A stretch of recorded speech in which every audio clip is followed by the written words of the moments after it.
j'en avais parlé que j'allais filmer mon matos montagne pendant le bivouac en fait. Donc cette vidéo que vous voyez aujourd'hui, je l'ai tournée dans la vidéo précédente. Mais bon, ça n'empêche rien, le matos c'est le même, mais bon je me suis dit, quoi de mieux que d'être en montagne pour présenter son matos montagne. Ça va de soi. Donc vous voyez, je suis en plein apéro, j'ai fait ma roulée, j'ai mon petit verre de Côte du Rhône, on va essayer de ne pas le renverser sur le sac. Alors c'est parti. Alors là, petite sacoche Quechua, c'est vendu par 3, 8 €. C'est des petites sacoches étanches. Il y en a une comme ça, une un peu plus petite et une plus grosse. Donc la moyenne, moi je me la bouffe. Donc là je l'ai sorti parce que je suis en train de. J'ai cassé un peu la croûte, j'avais faim. Donc ça c'est vraiment accès direct. Voilà, j'ouvre le premier rabat, tac tac, j'ai ma bouffe, elle est là avec ma polaire. C'est accès direct. Bon, on va commencer par les extérieurs. Là, la poche filet qui est plus que filet. Normalement, vous pouvez mettre le casque pour ceux qui font de l'alpinisme. J'espère un jour le mettre, le casque. Vous avez des sangles là qui vous servent pour accrocher ou les raquettes en hiver ou une tente ou les crampons. Deux sacoches, deux poches filets de chaque côté extensibles. D'un côté, là je mets, quand je mange en marchant, je mets le comment ça s'appelle, les papiers. De l'autre côté, j'ai la trousse de secours. Le chapeau, très grand chapeau, amovible, vous pouvez l'enlever. Là on a deux poches, deux grosses poches en long, tout en long. Donc là il y a un côté où je mets mon t-shirt de rechange quand je m'arrête. Et ce qui va sous le pantalon. Voilà, si je m'arrête, voilà, là ça va, je suis abrité par les ruines militaires. Mais si admettons je m'arrête et qu'il fait vraiment très froid, ben, je fous la polaire, je tombe le fut et je mets le pantalon en laine dessous. De l'autre côté pareil, je mets bonnet, gants et le bœuf. Poche filet comme je vous ai dit à ma veste. Poche du dessus. Là il y a le sursac pour le sac à dos. Dedans j'ai boussole, stylo, feutre et un mousqueton si je veux accrocher le sac.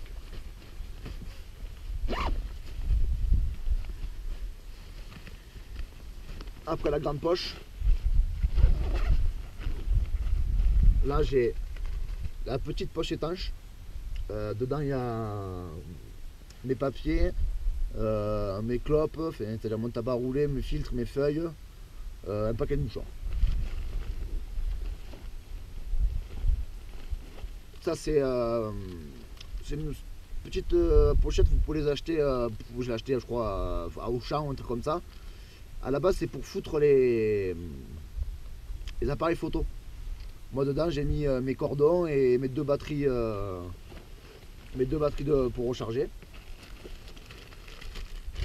Dans un petit sachet pseudo étanche, j'ai ma frontale et là-dedans il y a lingette, de la crème, papier toilette et mouchoir. En accès rapide, voilà, si on veut aller faire un petit cagalou. J'ai toujours un petit peu de bois gras, au cas où si je suis dans un refuge que c'est un peu galère pour allumer, du bois gras. Hop, là, et l'étui pour les lunettes.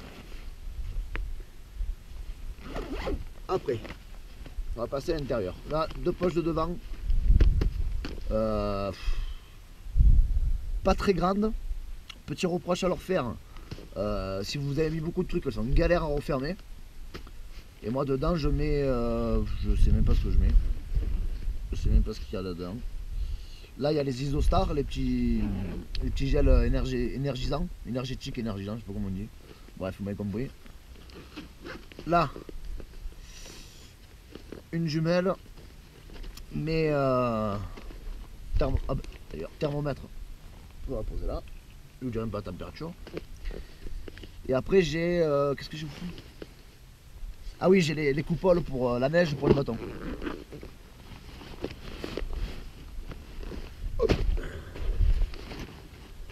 Alors l'intérieur, donc la bouffe qui était en dessus, là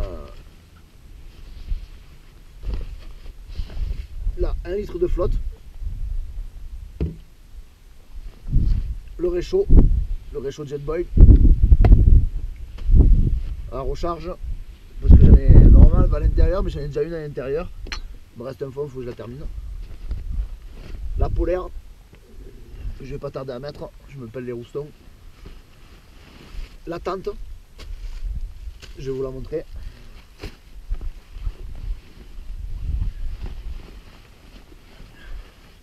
Affaire de rechange. Alors c'est un peu humide, je sais pas pourquoi. Ça doit être le camelback qui fuit un peu.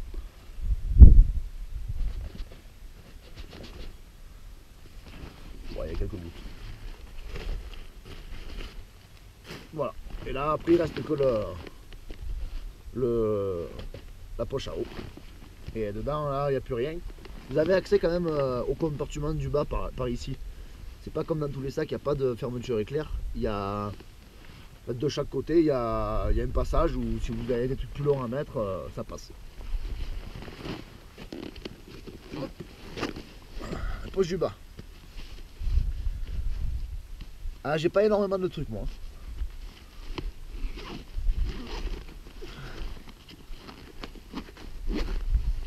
Poche du bas.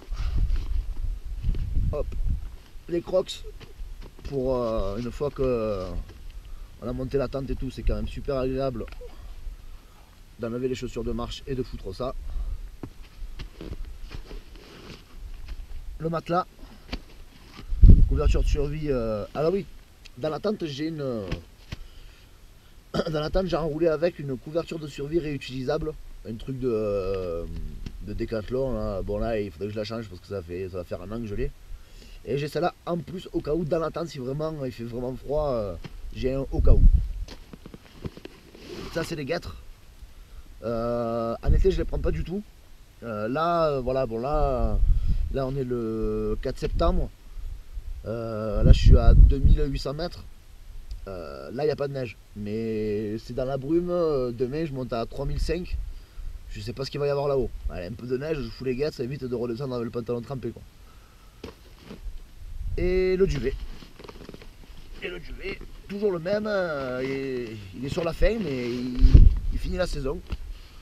Mon duvet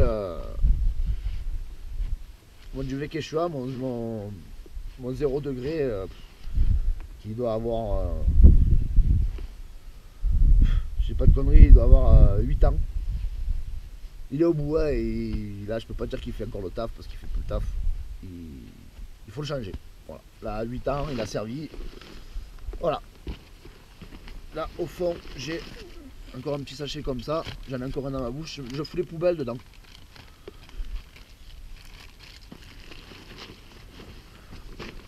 Donc ça c'est le sac. Après le sac, voilà, je suis pas revenu vraiment en détail dedans, en dessus, mais si vous voulez vraiment beaucoup plus de détails, dites-moi le, ou sinon vous allez sur la chaîne de Ludo, Objectif Rando. Il a fait une super vidéo sur le sac en lui-même.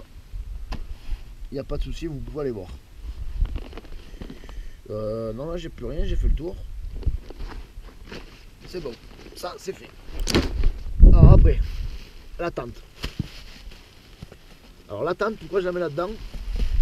Parce que moi j'aime pas l'avoir à l'extérieur. Chacun son truc, hein, chacun fait comme il veut. Hein. Moi je critique pas. Mais moi j'aime pas l'avoir en dehors du sac, je préfère l'avoir dans le sac. Et la dernière fois que je suis allé en rando, on a pris la flotte. Et remettre la tente dans le sac trempé, ben c'est pas top. Donc si elle est trempée, je la fous dans le sac poubelle, ou pas même, hein, je la mets tout le temps dans le sac poubelle. Comme ça, même s'il y a un peu d'humidité ou quoi, ça reste dans le sac poubelle. Hop. Donc là on est sur la MSR Freelight 1. Donc une personne, 1 kg 100 kg, si je dis pas de bêtises, 1 kg 100. Moi je suis très content. C'est vraiment c'est une super tente pour une personne. C'est voilà, moi je suis pas très grand, je fais un petit mètre 70, donc moi je suis largement bien. Après je prends l'exemple de Ludo qui fait 1m80. Je sais pas trop si c'est adapté. C'est vraiment je vous la montrerai après une fois qu'elle est montée. Ça reste quand même c'est fait pour voilà, pour être autonome, avoir un abri, mais bon voilà, c'est pas le palais quoi, c'est pas une Uba ou une Uba quoi, c'est Freelite, voilà, c'est la petite, c'est la light. Je crois qu'il n'y a pas, je dis pas de bêtises, mais je crois que c'est la plus légère de chez MSR, où il y a peut-être celle qui a Jérôme, je me rappellerai pas le nom, mais je l'aime moins celle de Jérôme parce qu'elle est basse, elle est un petit peu plus basse. Donc je crois que vous tenez dedans assis, mais pour sortir, je suis pas fan. Celle-là pour moi, parfait. Après le Jetboil. Bon ça c'est le... Pareil, le Jetboil, je vais pas vous faire une revue dessus. Je vous montrerai un peu fonctionner tout à l'heure, mais c'est vraiment... Bon, c'est le top. Ça c'est le 0,8. C'est le 800 ml. Largement assez. Là il y a un petit truc pour foutre les couverts ou la pince. Une pince Jetboil. Bon, je vois pas trop à quoi ça sert parce que vous avez la hanse, vous avez l'indicateur de chaleur. Hop, après.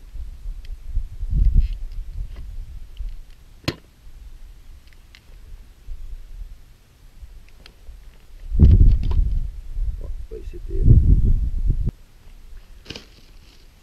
Donc le Jetboil, tout rentre à l'intérieur.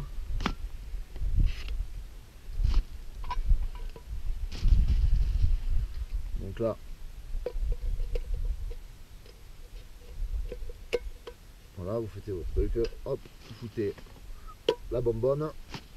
Vous avez le petit pied pour la bonbonne. Moi je me sers de ça pour boire le thé, parce que j'ai ça pour l'apéro. Et puis voilà. Et après voilà, donc affaire de rechange, donc un pull polaire en plus, une paire de chaussettes en laine, une bonne paire de chaussettes, caleçon, t-shirt. T-shirt technique froid, donc manche longue, parce que j'ai déjà une technique manche courte, lâche en manche courte dessous. Voilà, après au niveau de la bouffe, vous avez un peu compris, moi je fais pas compliqué, ça me saoule de faire à manger. Là je suis parti, j'ai une soupe, un repas lyophilisé mix 3, un saucisson, un peu de pâté, un peu de pain de mie, et du thé, des barres céréales que ma femme m'a fait, c'était des barres céréales fait maison. C'est vachement énergétique comme les flocons d'avoine, des fruits secs, des amandes, voilà. Donc voilà les copains, niveau matos, ben ouais, j'ai pas énorme. Après sur moi, ben, je suis tout en treillis. Alors ça c'est un treillis Gao pour ceux qui connaissent, c'est treillis d'été. Donc on le reconnaît, ils ont des bandes. Je suis sur de la Lova Tibet GTX. Veste Quechua là, c'est acheté il y a 1 an ou 2 je crois. C'est doublé en fait, c'est ensemble. La polaire et ça se jumelle. Un bonnet, une paire de bâtons, une paire de lunettes à 20 balles. Je pense que j'ai fait le tour. Bon voilà, ben, je vous ferai un petit retour après là, quand j'ai monté la tente. Je vous montrer à quoi ça ressemble. Donc là je viens de monter l'arceau. Donc je l'ai mis là et là. Il y a un ancrage ici. Après il me reste plus qu'à à tirer là et venir accrocher ici. Et là j'aurai ma moustiquaire de montée. Après j'ai la qui vient par dessus là, l'étanchéité. Allez, je vous reprends. Donc là voilà, on a la moustiquaire montée. Ouais, il faut 2 minutes hein.